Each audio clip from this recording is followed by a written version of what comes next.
it is sort of crazy to be here. Jobs are really hard to get in history now. I spent the last year and a half really in the middle of nowhere, Alabama, where no one cares about my topic. So it's kind of neat to have anyone interested. It's not totally true. There are some bit of truth to that, though. I do actually get a lot of interest in the Gaelic language there. So I was very happy to be invited here, where I read there is some Gaelic still here. So I just have to ask one question. And will anything in the job with the Continentica? Okay. I'm disappointed, but that's okay. The bathroom's that way. Yeah, that's right. I don't know if I can wait that long. Turn on away. What's it? Turn on away. My who? He just told me good afternoon. Good afternoon to you. And turn on away, August to Hain. Good afternoon to you, sir. Ah, thank you, man. Got rid of later. The false robot. I haven't seen. This is what I was hoping. Also, full talks in Gaelic. Okay, so I wanted to say one thing about this wonderful poster here. Okay, I'm very flattered to have the poster made. Thank you, Rob. It was wonderful. Who are the invisible Irish? Actually, ironically, the visible Irish in history, in the study of history, are these guys right here. The famine Irish are the people who receive the most study, really, especially in the 19th century. So much so that when you talk about Irish migration, people think about the Great Famine, the potato famine of 1846. Really, the Great Famine was at its peak for 2 years, 47 and 48, like 47, right? But really, it started in 1846, and the effects of the famine lasted until at least 1844. So we sort of use those 8 years as the long durée of the Great Famine. But there were other great famines. There were other potato famines in Irish history. There were other famines in Irish history which drove Irish migration. Not just this one. But this one has tended to, the Great Famine and Gortamore, the Great Hunger, has tended to lend itself to the study of all other Irish migration, or a lot of it, particularly Catholic migration. But so who are the invisible Irish? Who are the people who've been left out? Ironically, it's been a group that most people say were better off economically than most of the Catholic Irish, and that's the Protestant Irish of the 19th century. And that's what I'm talking about. And so there's this huge blank in the historiography. And that's really ironic. Irene Whalen, who's a very good scholar of Irish migration, once summed up the historiography of Irish Protestant migration like this. We know that Irish Protestant migration did not end at the turn of the century, it turned at 1800. But we know, collectively, we know little or nothing about it. That is really ironic. It's ironic because in the United States, the most studied immigrant group in the 18th century are Irish Protestants, the people that are commonly known in the States as the Scotch Irish. The migration did not stop at 1800. In fact, it's almost certainly, with the bit of data that we do have, increased. But we just don't know anything about it. So they're the most studied immigrant group in America in the 18th century, and historiographically non-existent in the 19th century. So that sort of raises eyebrows. There are several reasons for that. My mentor in 1985 wrote a very scathing book, which was a delight to read since I wasn't on the other end of the scathing arguments. But it has almost certainly reduced its effectiveness, because it was really a call to incorporate Protestant studies of Protestant migration, along with Catholic migration in the 19th century. But if you call out basically the entire profession in America, they just didn't respond well to that. So you have to be careful with all this for many reasons, one of which is that my mentor is kind of a catch. One of the, it's a pivotal, his name is alone. He's polarizing. He's polarizing. Thank you very much for saving me there. Okay, so why is there this polarity? Part of this has to do with the first scholars of Irish Protestant migration. And these guys were Presbyterians. They call themselves something like the Benevolent Scotch-Irish Society of Philadelphia. And the way they studied the migration of their ancestors removed them from being considered Irish. They went out of their way to say, look, these guys are actually Scottish. They were only sojourning for a time in Ireland and then came along. Well, now that's partly true. My Rankin ancestors came from the Isle of Call, which is just near Mull, right in between Scotland and Ireland. My Rankin ancestor then went to County Derry, married a girl, had 4 children, and died. So he didn't even make it past Ireland. His 4 children then came to America. 3 of them were killed fighting for the Confederacy in the Civil War. The 4th was my grandmother's grandfather. So, are they Irish? Yeah. Well, they married into an Irish family. So, but they had the name Rankin. And so people would say, well, they've got to be not Irish, but Scottish. Well, in one sense they are. In one sense they're Irish. They married into the Ryan clan, which I don't think anyone would say was an Irish. Let's see. So these guys tended to say that the Scotch-Irish were not Irish. They were Scottish. That they were not Catholic, which in many cases was not true. That they were Presbyterian. And so they just did everything they could to create this identity for the Scotch-Irish, which later would limit the study of it. And I'll get back to that, because if you're studying Irish migration, why would you study a bunch of people who consider themselves something else? Or if you consider them not Irish, why would you study? You're off topic. Okay, so that's one deal. The second thing, as far as identity goes, is the fact, and it is related to what the Benevolent Scotch-Irish Society did in the 19th century, late 19th century.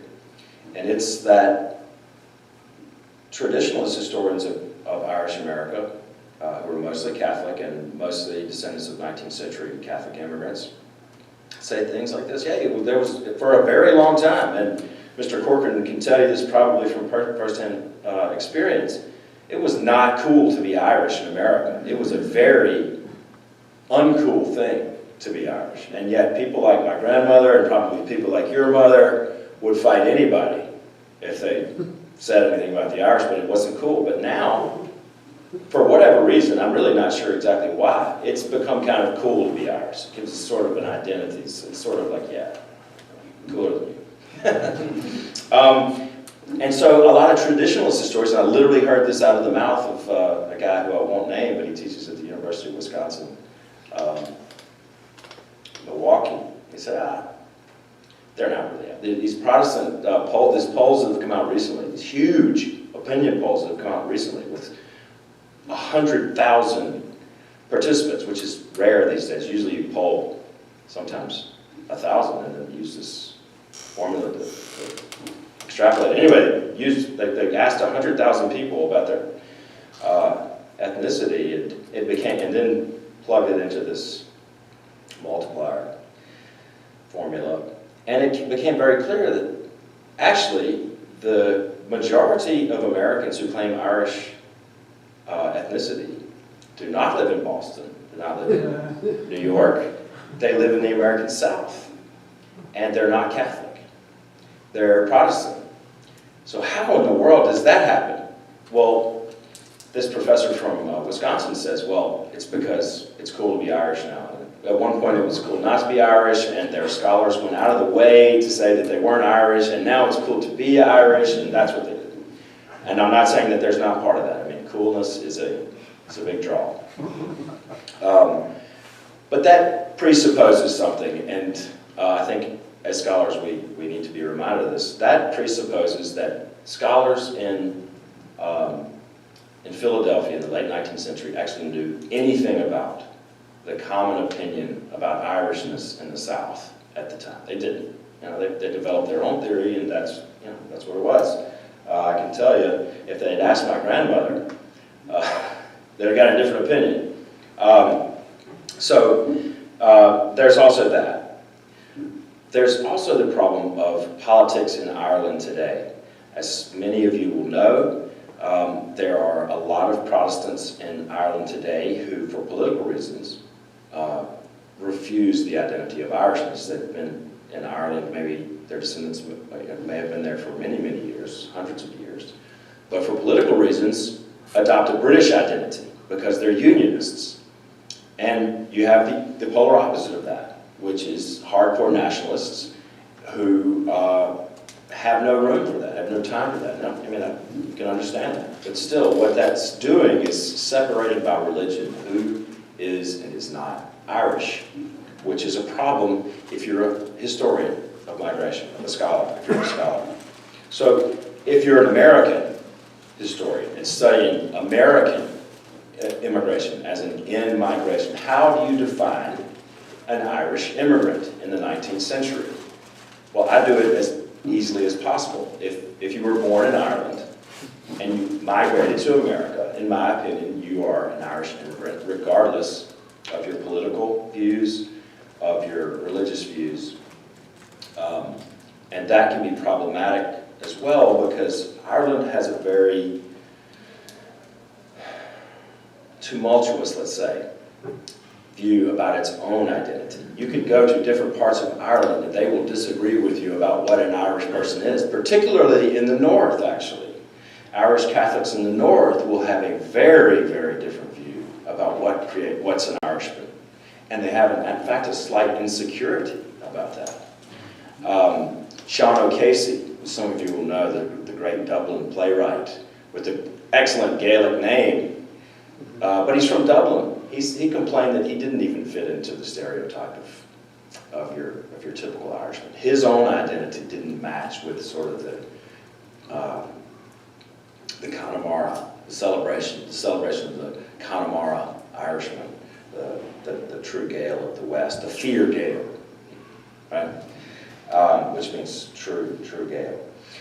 So this makes studying Irish immigration, Protestant Irish immigration, very undesirable for a graduate student.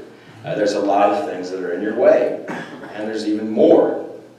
One is that the influence of two really great scholars in the 18th century, James G. Leyburn and R.J. Dixon, their influence has been so profound that people just don't move outside of the templates that they set up. And there's two reasons for that. One, James G. Leyburn wrote a book called The Scotch-Irish: A Social History. Some of you may have heard of it. It came out in 1962 at University of North Carolina Press. He seemed to be confused about when Presbyterian migration or Scotch-Irish migration ended. In 1962, he said the American Revolutionary War was only a pause in that migration, not a break. 8 years later, in 1970, he wrote, there was no significant migration from Ulster to America after 1776. All right, so we now know that he's wrong about that, but his influence has been strong. The second guy, R.J. Dixon, did something that was really ingenious. He figured out a way to study migration in the 18th century from Ireland to America without recourse to letters, newspaper articles, really. He found a way to take shipping tonnages, recorded shipping tonnages, and he used sort of an 18th century rule of thumb, this sort of algebra that I don't know the algebra, but he put it through there. If you have this much tonnage, which equals probably this many passengers, and figured out the numbers that probably would have come to America from Ulster.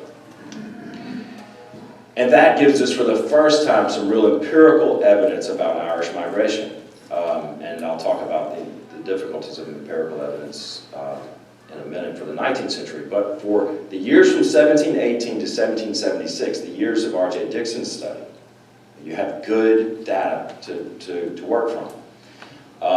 Now, scholars have, of course, sometimes praised him overly, sometimes disparaged him, but they always use his data as a baseline.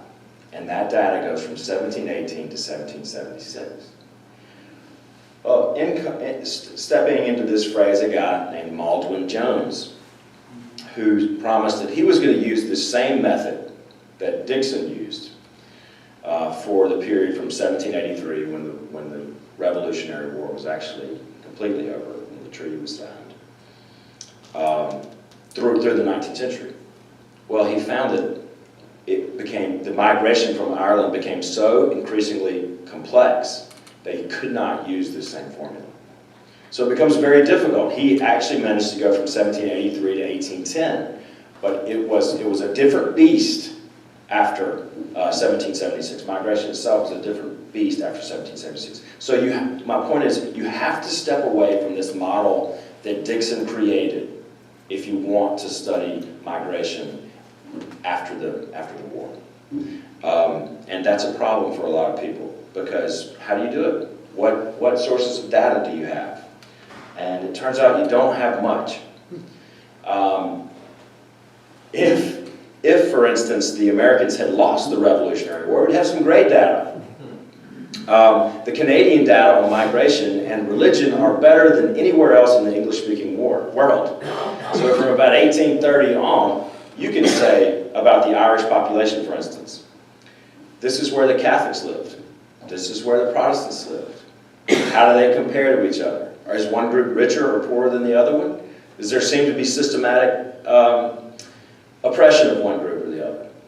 And that would be very helpful, because in the United States, a theory has been long propagated about the Catholic Irish in America, and it's essentially that the experience of the Boston Irish, or the New York Irish, or the Chicago Irish is the story of the Irish in America. And that actually doesn't turn out to be the case. Taking nothing, Mr. Corcoran, from the story of the Boston Irish, it's simply not the story of the Irish everywhere in the United States. If you do say that, if the problem with taking, we'll just say the Boston Irish, as the template for the rest of the Irish story in America, you can get you can extrapolate from something that you may not need to, which is, why were the Irish ghettoized in America? Well, in fact, they were ghettoized in Boston. They were ghettoized in New York and Chicago, and to a less degree in San Francisco. But if you say this is the case all through America, you don't have any data to tell you this is the case, but you're just saying it's based off the Boston model. Then you start to answer questions like this. I'm not joking about this. I won't mention his name, but there's a professor who's made a lot, well, more money than most scholars make on book sales for positing this theory. And it's, my supervisor mocked it and called it the Gaelic loneliness theory. And it says this: the Gaelic soul was so scarred from years of oppression in Ireland at the hands of the British that they turned inward, that they were not able to set out on the frontier, for instance, to set out on their own in the way that other American immigrants were able to. That they would rather stay in just horrid conditions in some cases than to step outside of sort of the village moved to the city. So this then became a platitude, which was a rural people in Ireland became an urban people in the United States. And to some degree that did happen. But there is nothing inherent in anyone, I don't think, that makes this possible. I don't think there's anything inherent in anyone, any human, that makes them less likely, by ethnicity I mean, less likely to be able to succeed on their own. I'm sorry, I just can't go along with that. All right, so you have lots of problems with someone wanting to start out with to try to fix this problem of this hole in the historiography. So my supervisor back in the 1980s tried to say, look, the Irish went all over the world. They settled Australia heavily. They settled New Zealand heavily. They settled South Africa heavily. They settled Canada heavily. And they even were in Argentina and other places like that we don't think about very often. They were in the Caribbean. Why don't we use those places to tell us a little bit something about the American settlement patterns, because the data in America just simply cannot answer any of those questions by religion, because it's against the law to ask questions about religion in the U.S. You're not required anyway to answer religious questions on the census. There are religious questions on the census, but they're entirely voluntary, and the way that they're asked really makes them relatively useless. But you can't just say, for the United States, this is where the Catholics were and this is how they lived. This is where the Protestants were and this is how they lived in America. You can do that in Ireland. In Canada. You can do that in South Africa. You can do that in New Zealand. You can do that in Australia. And in all of those places, Catholics did not demonstrate a greater disability than Protestants. Yet that's kind of been the story in America, even though we don't have any data to say that. Unfortunately for Atkinson's reception, because his goal really was, let's get this thing fixed, the grandfather of Irish historians in America now is a guy named Lawrence McCaffrey, very fine gentleman. But when he saw this solution that Atkinson tried to create, he said, well, that's just not the way it happened in the United States. How do you know that, Dr. McCaffrey? Oh, well, I just know. There is no data to say that it did or did not happen that way. So the way to try to get around that is to use only Irish and only American data. You have to use that to try to break into this. So I had to try to figure out a way to demonstrate where Protestants might be settling in the 19th century. What was their migration like? In spite of this sort of huge bottleneck of problems, the problems just kept adding up, blocking this study of Irish migration in the 19th century. I'm sorry, I'm just going to have to.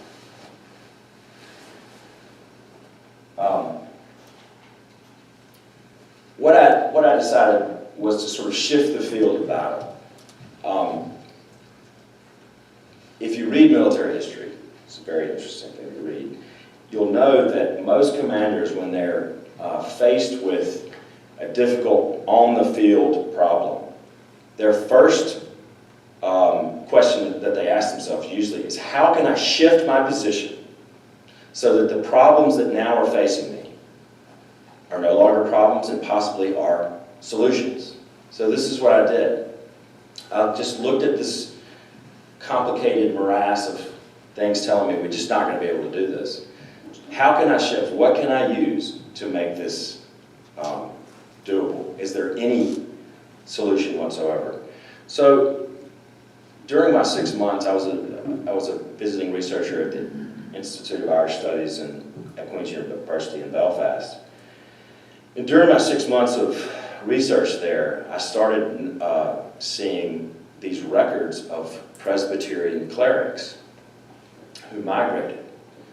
And Presbyterian clerics were important enough to be recorded. You would see so-and-so ordained in County Derry, 1831, installed as minister, Western Pennsylvania, 1839. These type of things. So you get some clues there. And it turned out that Presbyterian clerics are so well recorded that you can actually trace their migration from 1683 to 1901 in an unbroken line over more than 2 centuries. And much of their migration data is available. This is the first time you catch a break, really, in migration studies, if you're going to use Irish and American data. Why? Because clerics were obviously part of the larger migration.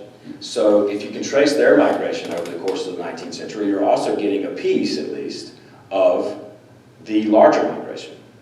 So that's one thing. And the other thing is, you ask yourself, what is now to my advantage? If you have this 1683 to 1901 clerical migration, what else can you use? Well, you have to use the mountain of data in the 18th century on the so-called Scotch-Irish. You have tons of data on the 18th century. Now you have clerical data in the 18th century and clerical data in the 19th century. And I'm gonna geek out on you just for a bit, and not that this is not already very geeky. And use some algebra. If anyone remembers algebra, if you have 3 knowns and an unknown, what can you solve for? X. So you have the 18th century Scotch-Irish migration, the larger general migration. You have the 19th century larger general migration, which we know nothing about, X. You have 18th century clerical migration, and you have 18th century, 19th century clerical migration. So you have to find a relationship now to solve for X. What is the relationship between clerical migration in the 18th century and general migration in the 18th century? And if you can find some pattern there, then you may be able to provisionally say, this is what the general migration may look like based on what we know about clerical migration in the 19th century. And that's what I did. It was a really long, hard slog through all this data, as Rob will tell you.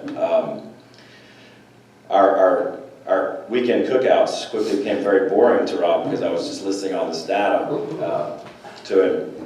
But eventually, after really more than a year or 2 of work, a clear pattern began to show itself in the 18th, comparing clerical data in the 18th century and general data in the 18th century. So general migration versus clerical migration.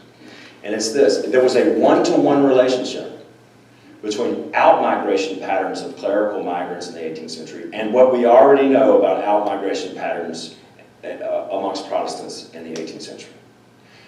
So, for example, we know from studies from people like Kirby Miller and Liam Kennedy that the largest number of demographic changes that were happening in the late 1680s and early 1700s was coming from Eastern Donegal and Western County Derry.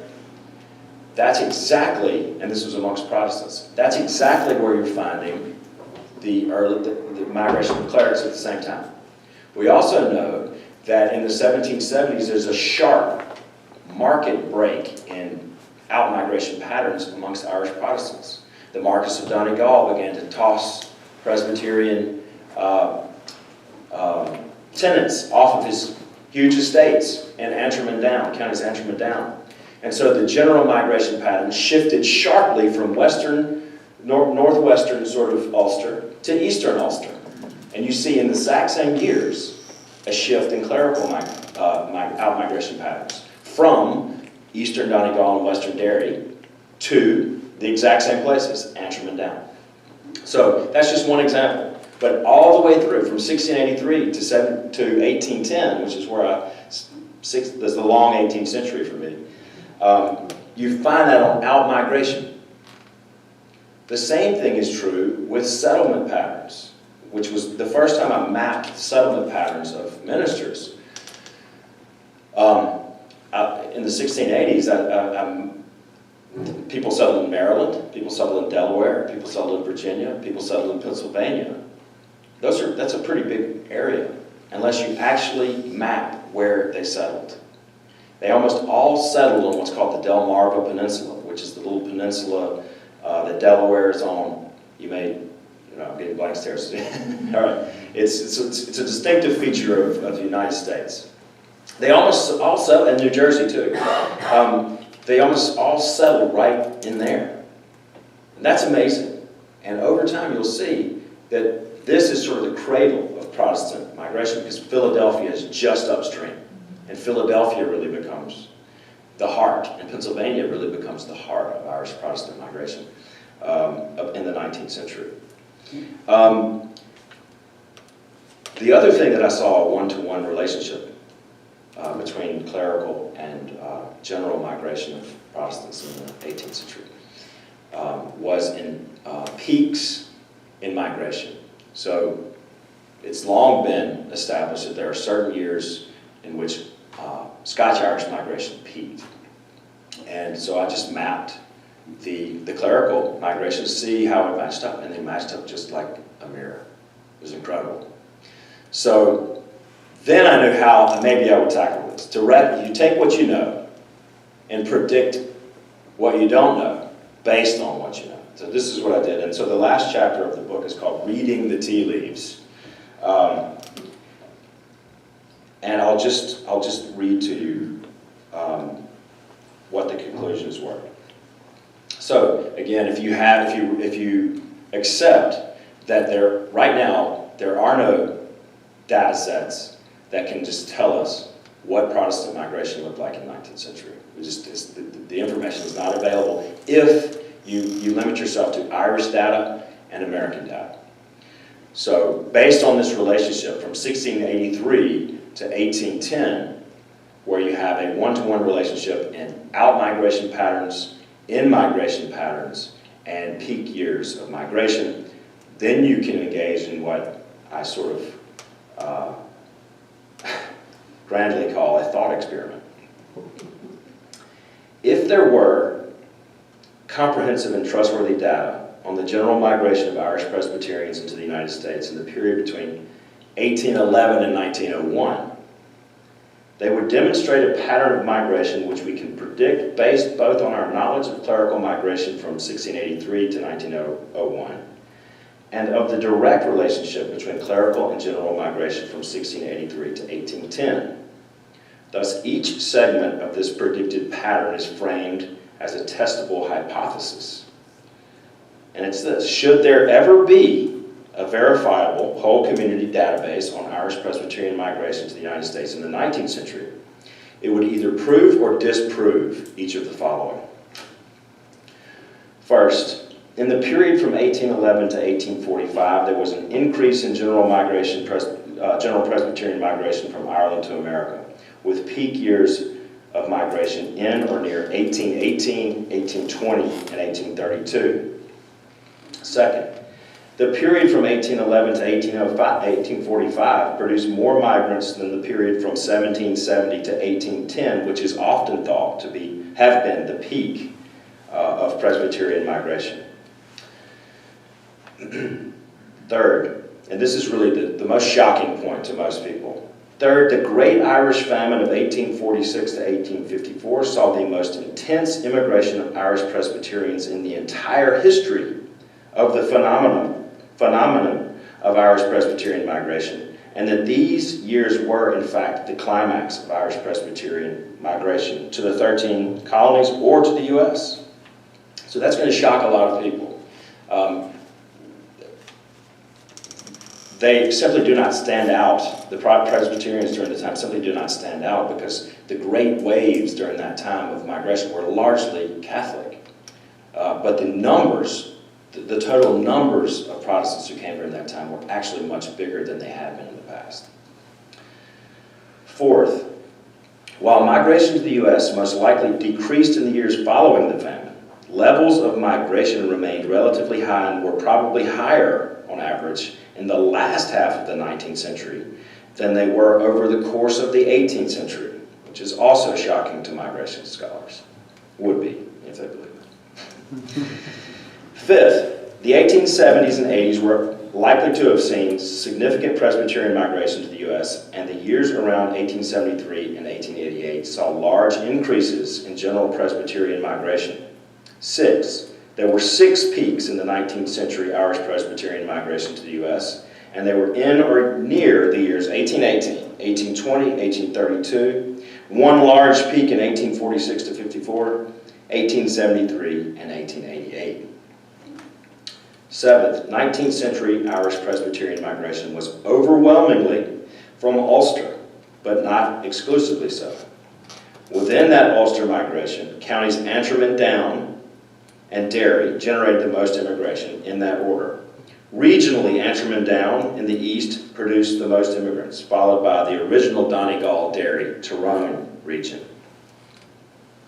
Eighth, in the United States, despite the fact that and this is another shocker, actually, for Scotch-Irish historians. Eighth, in the United States, despite the fact that the descendants of 18th century Irish Presbyterian immigrants largely migrated to the American South, filtering through the natural funnel of the Shenandoah Valley, and finally settling throughout the upper and deep South, including Texas and Oklahoma. 19th century Irish Presbyterian immigrants were most likely to be found in the states of Pennsylvania and New York. Now, this is a shocker because the old story of Irish migration to America is that Presbyterian migrants, or Scotch-Irish, they eventually went to the South, and they have had a great effect on the culture there. And that Catholic migration, which came later, settled in places like New York, Boston, and Philadelphia. But in fact, in the 19th century, it may just be the case that the population as a whole was more interested in going to urban areas. Okay, and thus a ninth point. Future studies of 19th century Irish Presbyterian immigrants should uncover the Irish Presbyterian immigrants were to be found most often in states such as Pennsylvania, New York, New Jersey, Ohio, and Illinois, rather than southern Appalachian states such as Kentucky, North Carolina, and Tennessee, which are heavily associated with the descendants of 18th century Irish Presbyterian immigrants. So, these are going to be controversial. In fact, I probably shouldn't say this since we're being recorded, but so when this manuscript was submitted to McGill-Queen's University Press, it went through the peer review process, and one reviewer wrote back, "This is pioneering. This has got to be published. No one's ever done anything like this." And the other guy wrote back and was angry at the first word and frothily angry, and the last word said, "Do not publish this piece of junk."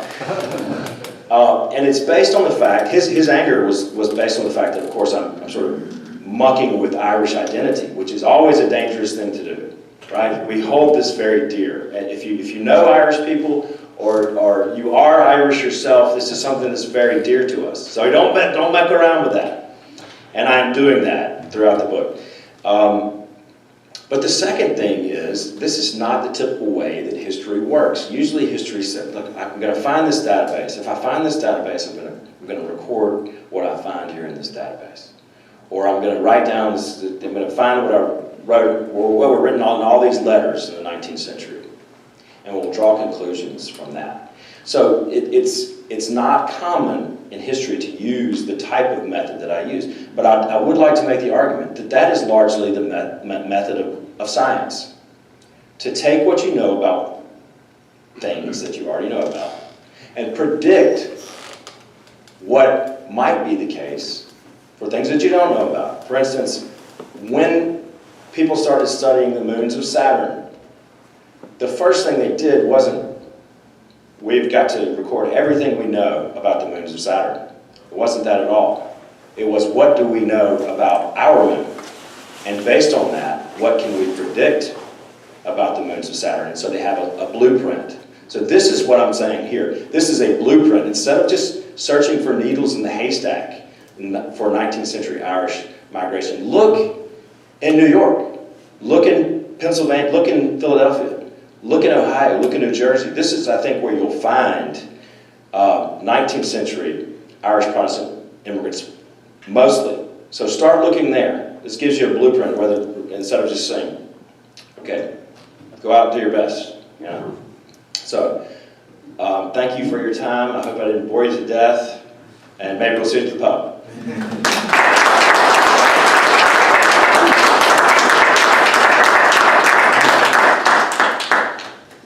I'm rather comfortable in my chair, so I'm not going to get up. We do have time for some questions. We can open the floor. Would you like to ask a question?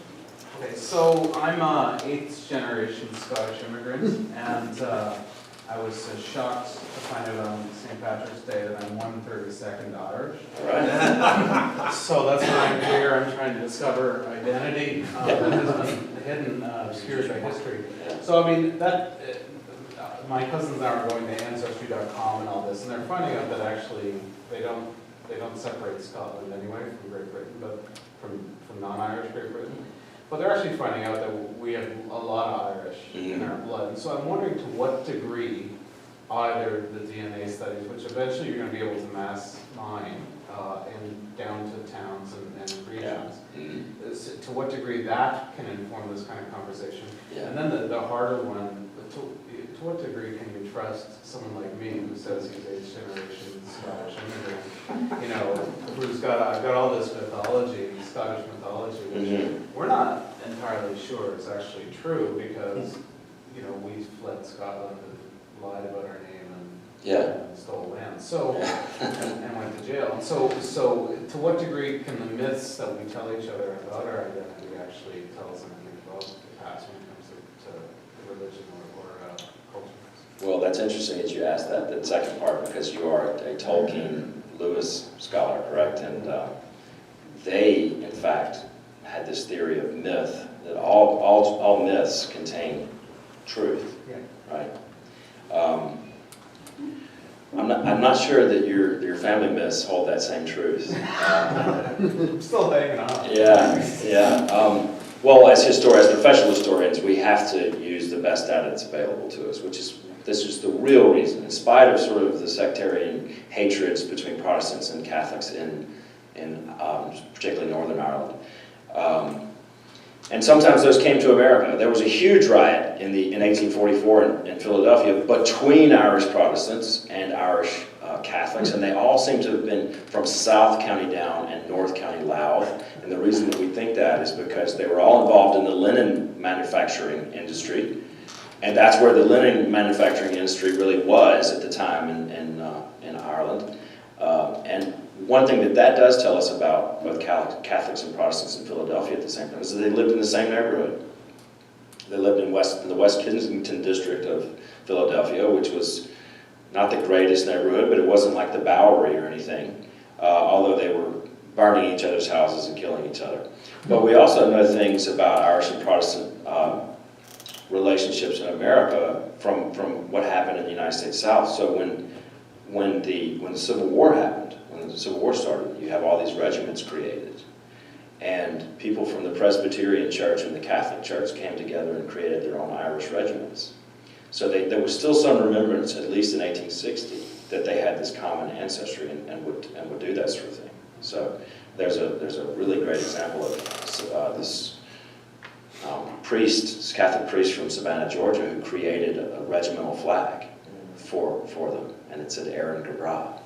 And this Protestant officer came in and was presented with this flag.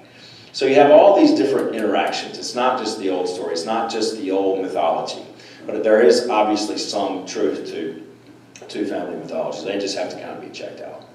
The first question you asked was about DNA, and that is absolutely fascinating.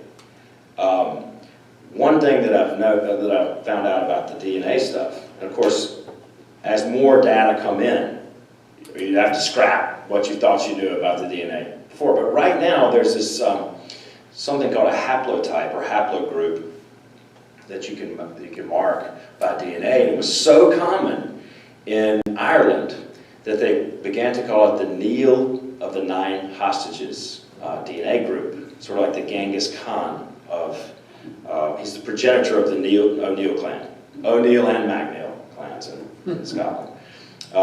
His name is Neil Neil in Gaelic.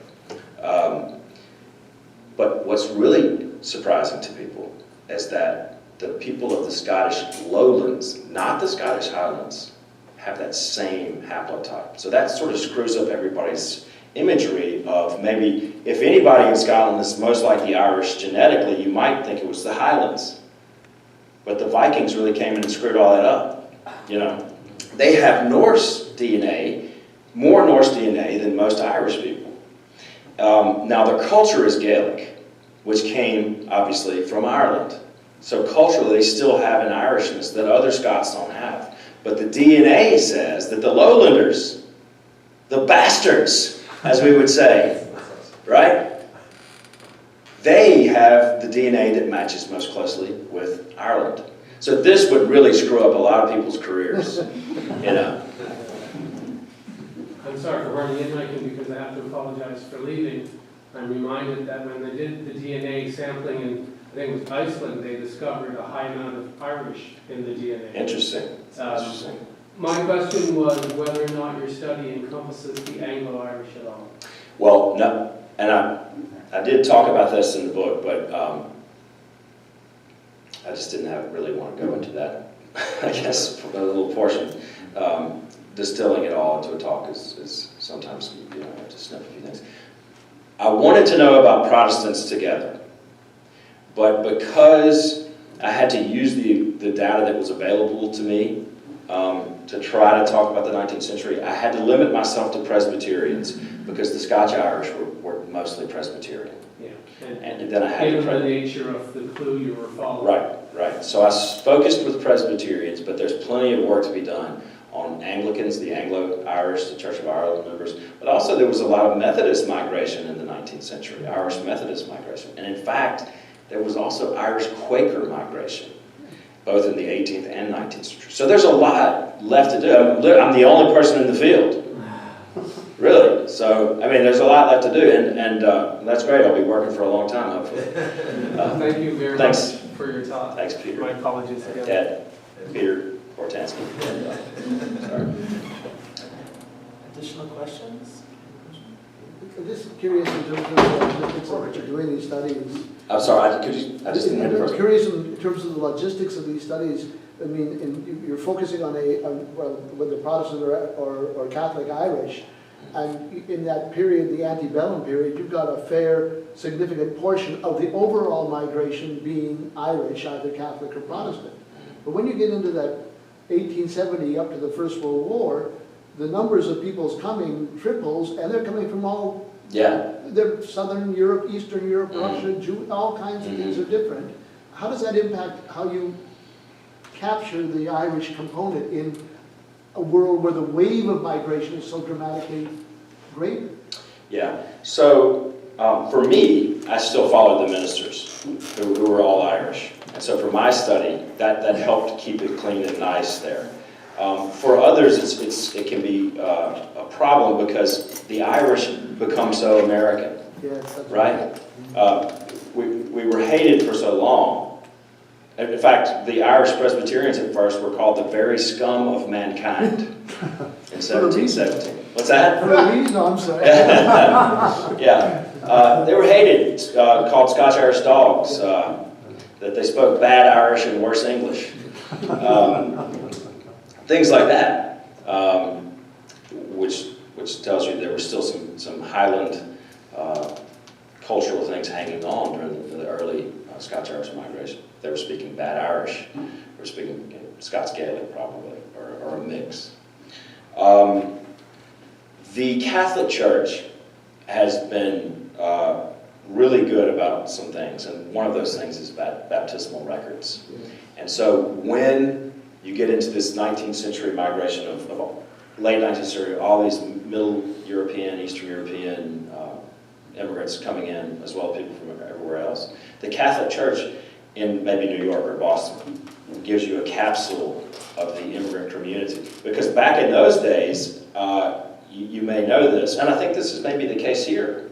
I know there's St. Brendan's Parish here and St. Patrick's Parish, and I'll let you guess where those guys came from, right? So, whereas now Catholic parishes are very integrated. You know, they're really, you're not going to find very many bishops in the United States who would who would put up with saying, "Oh, this is an Irish parish," or "This is a whatever parish." But back in those days, that's the way it was. So you for a historian, that's actually a really good thing. It gives you some neatness that's just not really the case with a lot of other things. That's a good question, though. And you get that unique situation where you have Irish priests in a parish with an Irish name, Yeah, and there's no Irish people. that's in the right, yeah, congregation. yeah. Now that's the way it is, yeah. Well, yeah, I just was thanks, Rankin, that was really interesting. Thank you. How groundbreaking is this? Tremendously, tremendously. I'm thinking specifically of the algebraic Yeah. formula that Yeah. seems to kind of, the whole thing seems to kind of hinge on this, in a way. Is this a model that you've used, that you've seen used in other No. similar historical studies? You kind of invented it? Yeah, I invented it. But invention seems to be overly aggrandizing.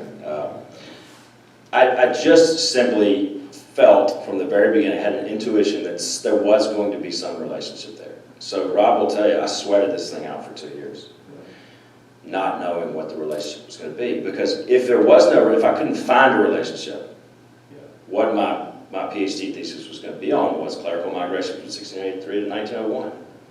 But if I did find a relationship, then it could be something big. And that's what I was hoping for. But it was not a fun 2 years for a while. And I was just sweating it out. Because at first I was looking at, well, maybe the Presbytery of Monaghan, it holds the key. You follow these things down for a few months, toss that out. But really, it started with the delineation of the clerical migration. And once you get this done, and then you can compare it to me, a well-known historiography of the 18th century Scotch-Irish. Wow, this is starting to this could be something. I'll add a comment that will embarrass our speaker, so that's why I'm making it. Rankin, this started out, of course, as a dissertation, and Rankin won a dissertation prize for the book. But one of his reviewers said that the historiography has forever been changed by this study, simply because there has been nothing like it, and a formula that has not been tried. And in the 7 or 8 weeks since the book's been published, it's been received very, very well, both by the Academy, but also by more popular forums, including a nice review on the Weekend of the Scotsman in Scotland. So it's getting some attention. So I think you've done Thank you, Rob. well, which is, of course, my influence. That's right.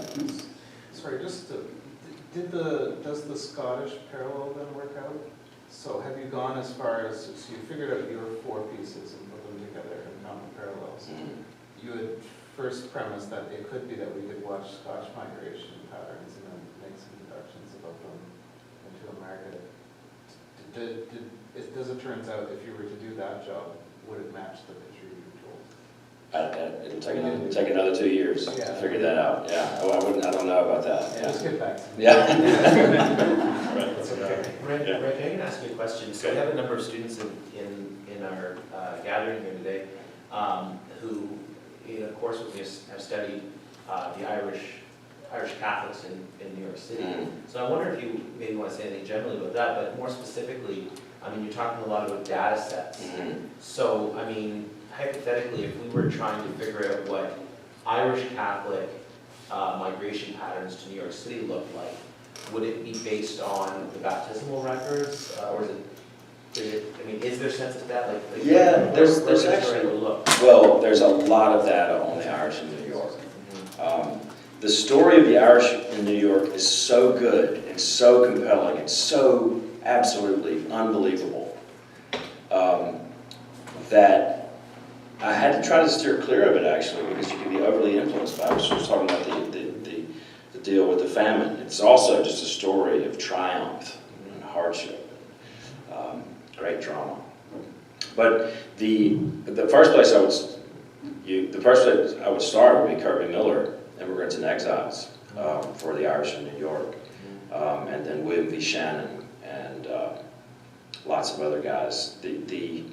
And then the Gluckman House at NYU has a huge collection of Irish Catholic data on Irish people in New York City. So this is a very that is actually, ironically, a very well-stocked historiography, right? I mean, so it's probably the most well-stocked. New York and Boston would be the most well-studied group of Irish migrants in the United States, and it's a darn good tale. You know, it was horrible for so long, but it's an absolute story of triumph. You know. Anybody like to ask a final question before we wrap for the day? Questions? All right, well, please join with me in thanking Rankin for sharing his study and his insights.